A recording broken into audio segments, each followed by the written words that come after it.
안녕하십니까. 신규 군사TV 디펜스 브리핑입니다. 자, 오늘도 아주 중요한 군사안보 소식 알려드리겠습니다. 우크라이나 전쟁으로 인해서 나토가 우크라이나를 아주 세게 지원하고, 그리고 나토 정상회의 열리면서 이 스칸디나비아 반도의 스웨덴, 노르웨이, 핀란드 전체가 다 이제 나토가 되어버렸죠. 노르웨이는 원래 나토였지만 그런 상황이다 보니 러시아가 굉장히 열을 받았나 봅니다. 그래서 극초음속 미사일이 탑재된 이 전투 호위함을 노르웨이 인근으로 보내서 무력 시위를 하고 있는데, 이게 어떤 상황인지 한번 보겠고요. 그래서 지금 이 노르웨이 이지스함하고 대치를 하고 있는 이런 상황입니다. 이런 상황 알아보겠고, 또 일본에서 일본 육상자위대가 이번 우크라이나 전쟁 보니까 야, 전차 이거 말이야 못 쓰겠어, 쓸모없어. 그래서 일본 내각회의에서 재무상이 전차 그거 없애시오 라고 되는데, 육상자위대는 황당하죠. 일본이 지금 전차 없는 군대가 아직은 자위대인데가 될지도 모르는 상황 알아보도록 하겠습니다. 자, 들어가기 전에 5가지 단신 보겠습니다. 인도 자체 신형 항모 비크란트가 취역을 하는데, 여기에 함재기가 뭐가 될 것이냐, 라팔이냐, 수포넷이냐, 이게 궁금하죠. 여기에서부터 우리 한화 디펜스가 인도네시아의 바라쿠다 차륜형 장갑차인데 이거 25대를 추가 수출했다라는 소식까지 알아보도록 하겠습니다. 인도가 자체 건조한 차세대 항공모함 비크란트함이 다음 달 취역 일정을 조율 중이라는 소식입니다. 당분간은 미그-29K 전투기를 얹어 운용할 예정인데, 이르면 다음 달 취역 일정에 맞추어 라팔-M과 FA-18EF 블락3 전투기 가운데 차세대 함재기 기종을 발표할 예정이라고 합니다. 우크라이나 전쟁 개전 이후 제블린 대전차 미사일 생산 라인 정비에 들어간 록히드 마틴이 시설 정비를 마치고 신형 FGM-148F 제블린 미사일의 대량 생산 체제에 들어갔다는 소식입니다. 전차는 물론 경장갑 차량과 밀집병력 살상 능력이 대폭 강화된 다목적 탄두가 적용되었는데, 이달부터 미사일을 인수하는 모든 구매자들에게 이 신형 미사일이 공급될 예정입니다. 폴란드와 체코가 우크라이나에 대량으로 기증한 전차들이 2달 가까이 보이지 않았던 것은 신규 부대 창설을 위한 교육훈련 과정과 함께 증가장갑 장착과 적외선 조준장비 설치 등의 개량 작업이 진행되었기 때문인 것으로 확인되었습니다. 폴란드와 체코가 전차 외에도 대량의 개량 키트를 함께 제공했다고 밝혔습니다. 러시아 미사일 제조사 빈펠이 수호-57 전투기에 탑재할 수 있는 카운터 스텔스 공대공 미사일 개발을 거의 마무리하고 올 연말부터 실전 배치에 들어간다는 소식입니다. 러시아판 암람으로 불리는 R-77 애더의 파성형이라고 하는데, 공대공 미사일에 들어가는 작은 액티브 레이더 시커로 도대체 어떻게 스텔스기를 잡는다는 것인지 모르겠습니다. 한화 디펜스가 인도네시아 경찰에 바라쿠다 차륜형 장갑차 25대를 추가 수출했다는 소식입니다. 2004년 20대 공급 이후 두 번째 수출인데, 한화 디펜스는 인도네시아 당국의 국제 공개 경쟁 입찰에서 가장 높은 점수를 받아 이번 사업을 따냈습니다. 자, 이런 소식 보고 다시 중요한 소식 들어갑니다. 첫 번째입니다. 일본 육상자위대에서 어쩌면 전차가 사라질지도 모르겠습니다. 일본 내각이 최근 우크라이나 전쟁의 전훈에 대한 회의를 갖고 현대전에서 전차의 효용성에 의문을 제기하며 육상자위대 전차 전력 대폭 감축을 요구했다는 소식입니다.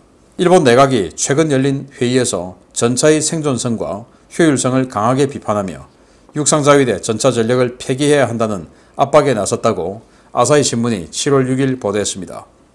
보도에 따르면 이 같은 주장은 재무성에서 나왔는데요. 스즈키 슈니치 내각 재무대신 자문그룹인 국가재정시스템위원회는 내년도 예산안 심의를 위한 내각회의에 배포한 자료에서 자위대의 전차를 문제가 있는 방어장비로 규정했습니다.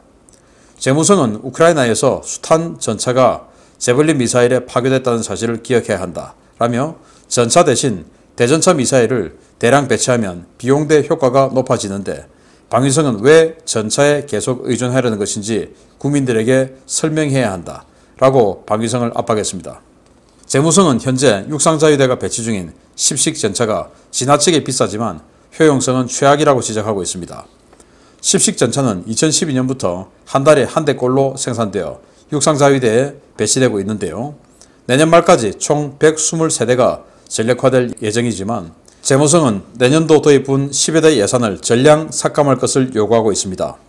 특히 재무성은 십식 전차는 대당 14억엔에 달하는 고가의 장비로 이 돈이면 발당 2,300만 엔의 제벌린 미사일을 사오거나 대당 7억엔의 16식 기동 전투차를 구매하는 것이 낫다. 6자대 전차 도입 사업을 폐기하고 전차 감축 계획을 더욱 확대하라 라고 요구하고 있습니다. 10식 전차는 기본 중량 40톤, 증가장갑 최대 탑재 중량 48톤으로 현존 3세대 전차 가운데 방어력이 가장 떨어지는 전차로 평가되고 있는데요. 과연 일본 방위성이 재무성의 압박을 이겨내고 전차 전력 보존에 성공할 수 있을지 한번 지켜봐야 되겠습니다. 자, 이 전차가 일본의 10식 전차예요. 그 이전에는 90식 전차. 90식 전차는 우리 한국의 K1A1 뭐 이런 거하고 좀 비슷한 성능이다. 그런데 워낙 두부 장갑에다가 방어력이 떨어진다. 그래서 K1A1하고 붙으면 우리가 이긴다. 라는 조금 국뽕이 좀 섞였지만 그래도 사실에 가까운 그런 평가가 있었는데, 자, 그래서 2010년대에 만든 이 10식 전차, 이거는 또 뭔가 우리 K2 전차하고 또 연식이 비슷하니까 이거 좀 다르겠지 생각했는데 딱 나왔을 때 모양을 보고 이 모양 괜찮은데? 그리고 성능을 보니까 무게가 뭐야? 40톤. 아니, 전차가 우리 K2 전차 아주 덩치 좀 컴팩트하게 만들었는데 그래도 55톤인데 얘는 40톤. 거기다가 우리 K2 전차는 55구경장인데 여기는 아직도 44구경장. 그래서 40톤 뭐야 이거? 요즘 장갑차도 우리 레드백 장갑차 42톤 아닙니까? 그 레드백 장갑차보다 가벼운 전차, 당연히 방어력이 꽝이겠죠. 일본은 왜 이렇게 전차를 가볍게 만드느냐? 이제 일본의 열차에 싣고 다니고 그 열차가 교량을 지나가고 교량의 폭, 버틸 수 있는 무게, 또 열차의 폭, 뭐 이런 거 다 계산하면 일본 전차는 덩치가 작아져야 된다. 그래서 열차에 싣고 홋카이도 쪽으로 또는 혼슈 북부 쪽으로 러시아군, 과거 소련군, 지금은 러시아군이 상륙하는 것을 막아내려 대량으로 보내야 되는데 그러려면은 무게가 가벼울 수밖에 없다. 일본의 교통 인프라 때문에. 그래서 40톤짜리 전차가 나왔는데 이거는 뭐 거의 냉전시대 2세대 전차 때 레오파드 1, 또 프랑스의 AMX-30 뭐 이런 정도 수준 아닙니까? 그때는 빠른 기동성으로 움직이면서 그냥 뭐 치고 빠지는 뭐 이런 시대였는데 지금은 아니죠. 완전히 중장갑 뭐 이런 건데. 그래서 니들 뭐 어차피 안 되지 않냐. 그래서 재무성에서는 제벌린 그냥 많이 쏘면 되잖아. 제벌린 라는 것이고 육상자위대는 그러면 전차가 없어지는데 육상자위대가 지금 전차가 540대가 있어요. 그 중에서 이제 그 540대를 지키려고 무단히 노력을 했는데 그래도 예산의 압박 뭐 이런 것 때문에 300대로 감축을 해 나가는 계획을 세웠습니다. 그런데 재무성에서는 그 300대도 하지 마. 더 줄여. 그리고 한 달에 한 대꼴로 만드는데 내년도 예산 다 삭감할 거야. 이렇게 나왔다라고 하는데 과연 이게 지켜질지. 그런데 이제 실제로 일본에서 전차의 역할은 뭐냐? 러시아군이 상륙하는 것을 막아대는 상륙정들이 오는 것을 전차포로 때리고 그리고 혹시나 이제 무너져 가지고 러시아군이 상륙하면 이제 기갑전을 붙어버리고 하는 이런 용도, 방어용입니다.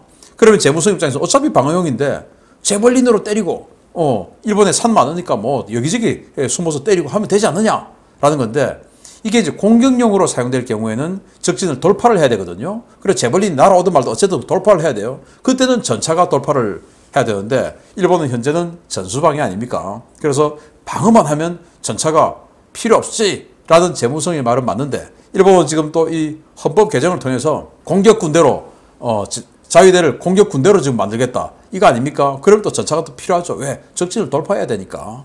그래서 아무튼 이 현실과 또 제도와 이상의 이 괴리 속에서 자위대가 지금 큰 전차 없는 그런 집단으로 무력 집단으로 전락할 이런 위기에 처해 있는데 한번 재밌게 지켜보겠습니다. 두 번째입니다.